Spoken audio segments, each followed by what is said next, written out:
2025년 5월 27일 화요일 이해쉬운 K장중 분석 시작합니다.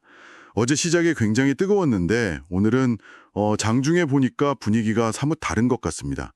저희가 준비한 자료들 보면서요. 현재 시장 상황 좀 더 깊이 파고들어 보겠습니다. 네, 안녕하세요. 말씀하신 대로 어제 워낙 강하게 코스피 2% 넘게 오르고 그랬으니까요. 오늘은 전반적으로 좀 차익 실현 물량이 나오는 그런 숨고르기 양상입니다.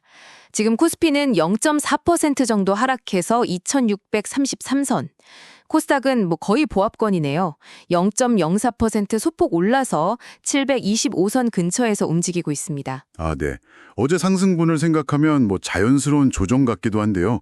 투자자별로 보면 개인이 사고 있고 외국인이랑 기관은 좀 팔고 있네요. 역시 어제 그 트럼프 대통령의 EU 관세 유예 이 소식으로 올랐던 부분, 이걸 좀 차익 실현하는 건가 보죠? 네, 그런 성격이 강하다고 봐야겠죠. 특히 외국인 매도세가 조금 부담이 되는 상황이고요.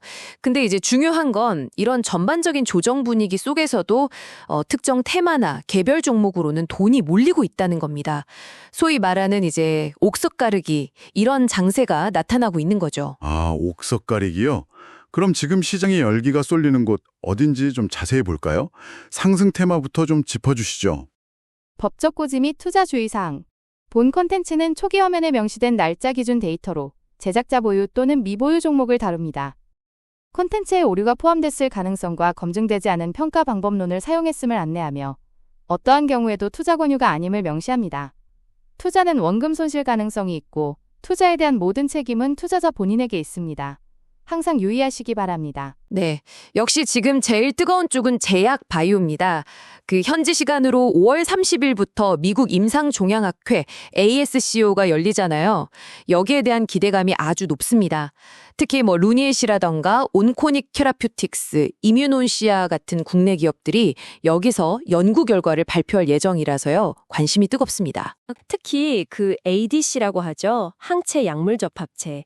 이런 첨단 기술 분야에서 뭔가 의미 있는 데이터가 나온다. 그러면 단순 주가 상승 이상이죠. 해당 기업의 어떤 플랫폼 기술 가치 자체를 시장에서 다시 평가받는 그런 계기가 될 수 있습니다. 이게 암 정복을 위한 스마트 폭탄 이렇게도 불리는데 여기서 성과가 나온다는 건 파급력이 상당하죠. 아하, ADC 기술이요. 알겠습니다. 제약바이오 말고 또 눈에 띄는 테마가 있을까요? 조선주나 LNG 관련주도 강해 보이던데요? 네, 맞아요. 조선, LNG 이쪽도 좋습니다. 그 인도 정부에서 100억 달러 규모로 원유 운반선 112척 발주한다 이런 계획이 있었고요. 또 카타르발 LNG 운반선 건조 계약도 이제 본격화된다는 소식이 긍정적으로 작용하고 있습니다.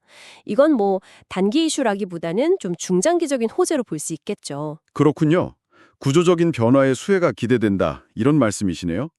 방산주도 좀 움직이는 것 같고 코로나19 관련주도 다시 얘기가 나오네요. 네, 방산주는 그 마르크 르터 나토 사무총장이 회원국들 GDP 5% 국방비 지출 합의 가능성 이걸 언급하면서 주목을 받고 있고요. 코로나19는 아시아 쪽에서 다시 좀 확산되는 거 아니냐 이런 우려 때문에 관련주들이 단기적으로 좀 반짝하는 모습입니다. 그렇군요. 반면에 오늘은 2차 전지나 반도체 쪽은 좀 쉬어가는 분위기인 것 같네요. 네, 2차 전지는 그 미국의 IRA, 인플레이션 감축법이죠. 이 관련해서 세액공제 폐지 우려 같은 정책 불확실성이 계속 좀 발목을 잡는 모습이에요. 특히 트럼프 행정부의 정책 방향이 어떻게 될지 이게 좀 부담이고요. 반도체 역시 HBM 같은 고성능 메모리 중심으로 해서 단기적으로 좀 조정을 받는 양상입니다. 알겠습니다. 그럼 이제 개별 종목들로 좀 넘어가 볼까요?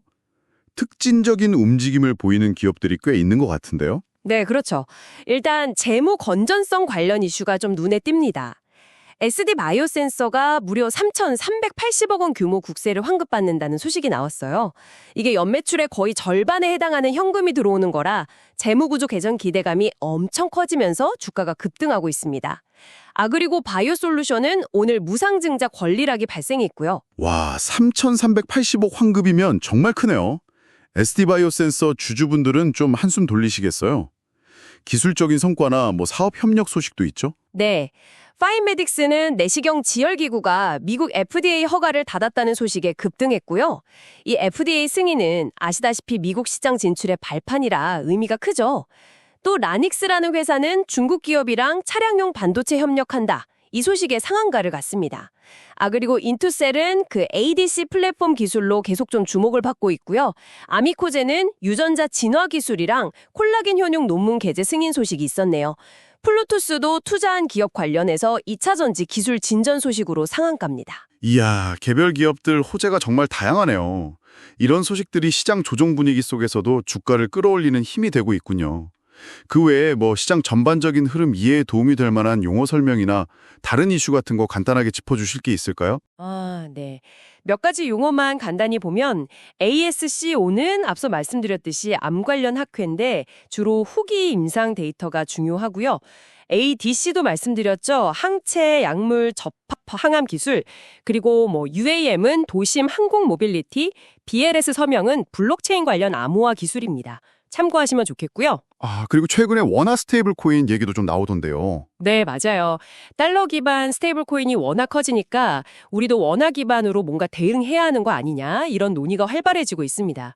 근데 아직 제도적인 문제나 기술적인 과제들이 남아 있어서요. 본격화되려면 좀 시간이 필요해 보입니다. 그렇군요. 장기적으로는 이런 움직임도 금융시장의 변화를 보여주는 단서가 될 수 있겠네요.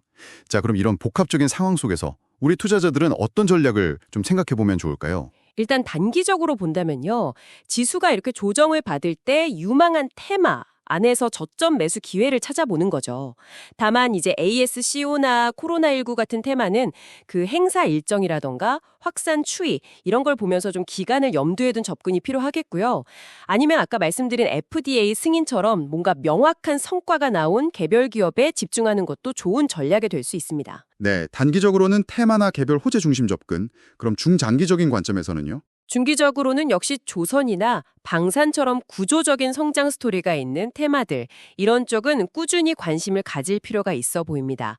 2차 전지는 지금은 좀 불확실성이 있지만 이게 해소되는 시점을 기다리면서 반등 가능성을 염두에 둘 수 있겠고요. 바이오 기술주 중에서는 역시 아까 강조드렸던 ADC 같은 확실한 기술 경쟁력을 가진 기업을 잘 골라내는 안목, 이게 중요해 보입니다. 물론 외국인 수급이 계속 안 좋아질 가능성이라던가 특정 테마가 너무 과열될 위험, 또 트럼프 행정부의 정책 변화 같은 리스크 요인도 항상 같이 고려해야겠죠. 네, 잘 알겠습니다. 정리해보면 오늘 시장, 어제 급등 후에 좀 쉬어가는 모습이긴 하지만 그 안에서도 제약바이오, 조선, 방산 같은 특정 테마, 그리고 개별적인 호재가 있는 기업들로는 자금이 몰리는 그런 차별화 장세가 아주 뚜렷하게 나타나고 있다. 이렇게 요약할 수 있겠네요. 네, 맞습니다. 시장 전체의 방향성보다는 개별 기업의 동력, 여기에 시장이 더 집중하는 모습입니다. 특히 FDA 승인이나 기술 협력처럼 뭔가 실질적인 기업 가치를 증명하는 이벤트에 시장이 민감하게 반응하고 있다는 점, 이걸 좀 주목해서 봐야 할 것 같습니다. 앞으로도 이런 개별 기업들의 성과나 테마의 지속성, 그리고 중요한 외국인 수급 동향, 이런 것들을 면밀히 좀 살피면서 대응하는 전략이 필요해 보입니다. 네, 오늘 시장 분석은 여기까지 나누겠습니다. 현재 시장의 이런 미묘한 온도 차이를 이해하시는 데 조금이나마 도움이 되셨기를 바랍니다. 한 가지 생각해 볼 점은 이렇게 시장 전체가 좀 주춤할 때 오히려 특정 분야로 돈이 확 쏠리는 현상이 앞으로 우리 경제의 어떤 구조적 변화를 미리 보여주는 신호는 아닐까 하는 점입니다.